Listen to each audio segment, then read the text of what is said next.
Hi, my name is Mamta and I'm a board certified cancer doctor, and today I am here to speak with you about vaccine mandates.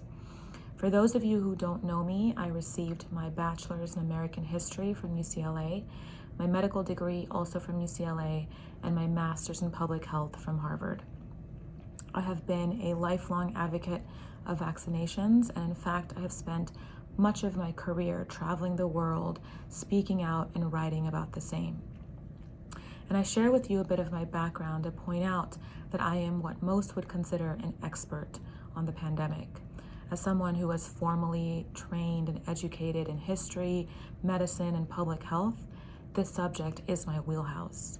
So of course I take it seriously. No one can deny that the past 20 months have been absolutely devastating.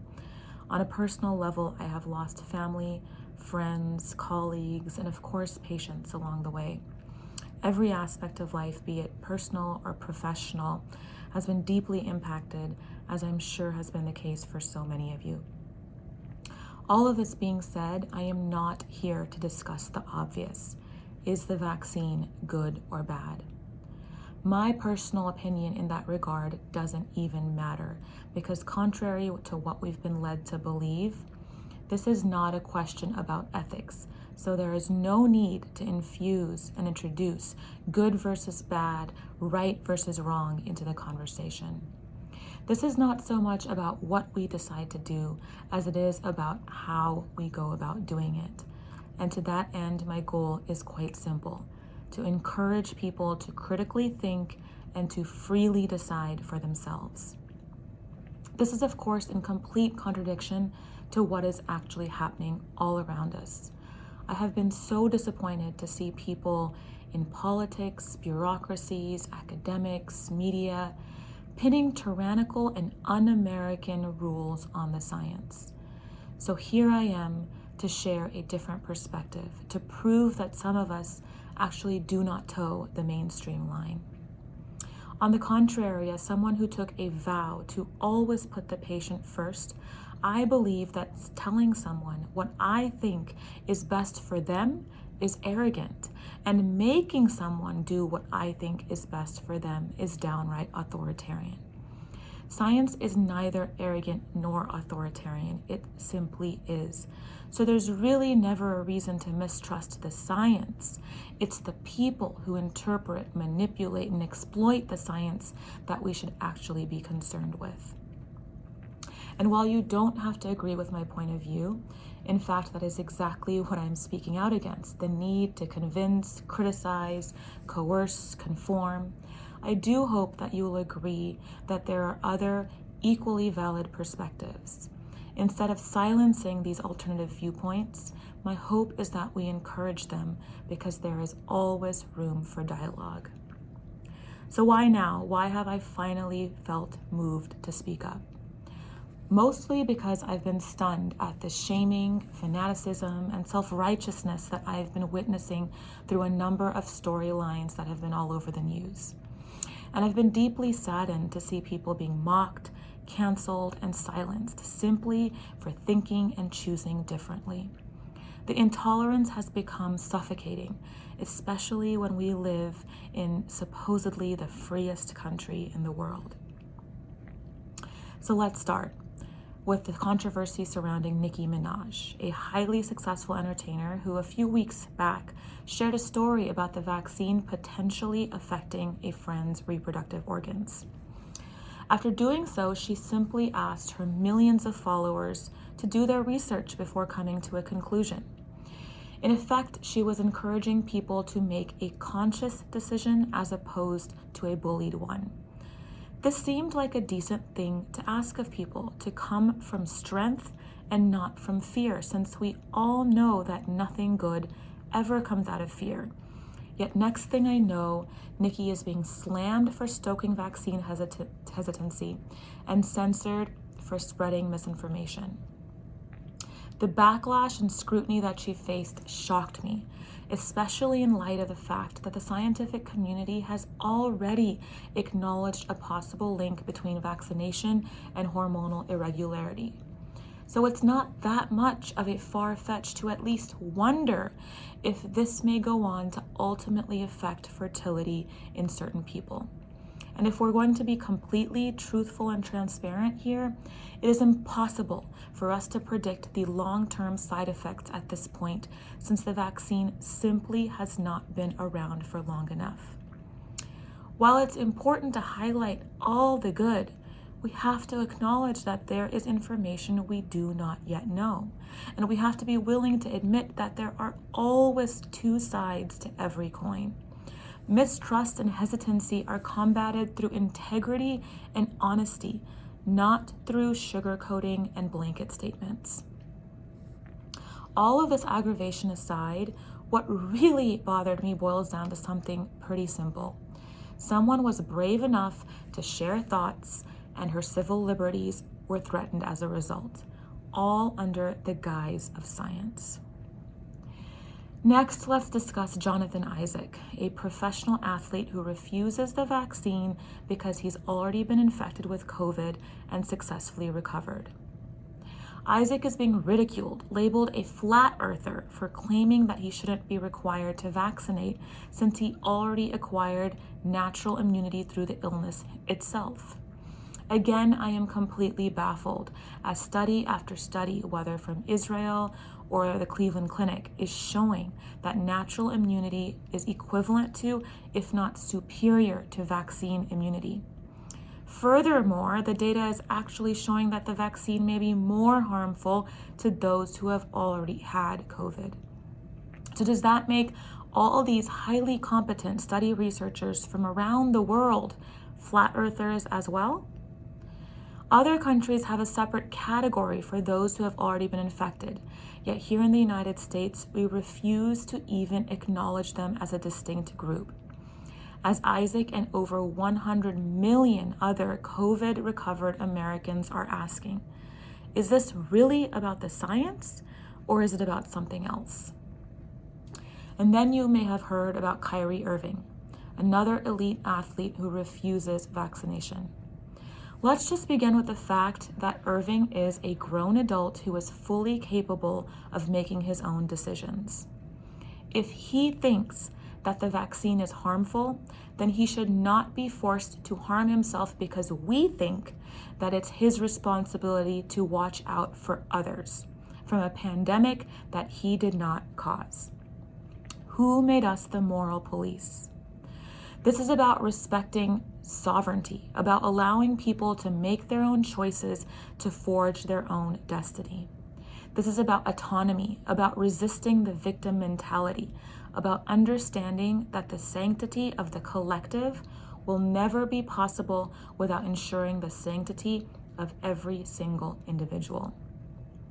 Philosophical perspective aside, Irving brings up objective data, all of which is in his favor. He is young and physically fit, and he believes that the risk of the vaccine outweighs any potential benefit. He knows that the vaccine has been proven to cause myocarditis, or heart muscle inflammation, in men of his age range, and that myocarditis can in fact be lethal. And so he trusts his body. He trusts his own immunity to handle COVID were he to ever contract it. And the science backs him up. The chance of someone under the age of 30 dying from COVID is 0.00001, while the chance of getting vaccine-induced myocarditis is 0.0001. In other words, the statistics themselves show that Irving has a higher chance of getting this particular vaccine complication, let alone any others, than of dying from COVID. And another thought while we're on this subject, if this was really just about keeping people safe, the NBA would simply commit to testing Irving routinely. Instead, this seems more about exerting control, forcing people to do as I say, and penalizing innocent people in order to set an unnecessarily harsh example. As you may imagine, this overreaching behavior has nothing to do with the science. Now I'd like to switch gears and talk a bit about how this whole thing has affected me on a personal level. First, a workplace incident. One of my professional settings is a small cancer clinic. We have a diverse staff, different ethnic backgrounds, a variety of belief systems, and a range of education levels. Yet we're very clear on the fact that there is no hierarchy. Every individual is equally important to meeting our mission of taking care of patients. Over the past few months, I have heard several employees express their concerns over impending CDC mandates. So the first question I asked during our private conversations was this: over the past 19 months of this pandemic, have any patients asked you about your health or your vaccine status? The answer across the board was no. No patient has asked anyone either question. Now, this is a powerful fact because the biggest argument that I hear from those who are so dogmatically pushing the mandate is that we must do this for the immune compromised. And I am here to say that as a cancer specialist, you will not find a more immune compromised group of people than the ones who visit our clinic on a daily basis. By virtue of their disease and treatment, these patients have extremely vulnerable immune systems. So I find it interesting that while this immune compromised group is not considered about the vaccine status of others, bureaucrats are leveraging them to guilt the general public into submission. And going a bit deeper, I've had to bear witness to the despair and anguish employees have felt over being forced to do something against their wishes.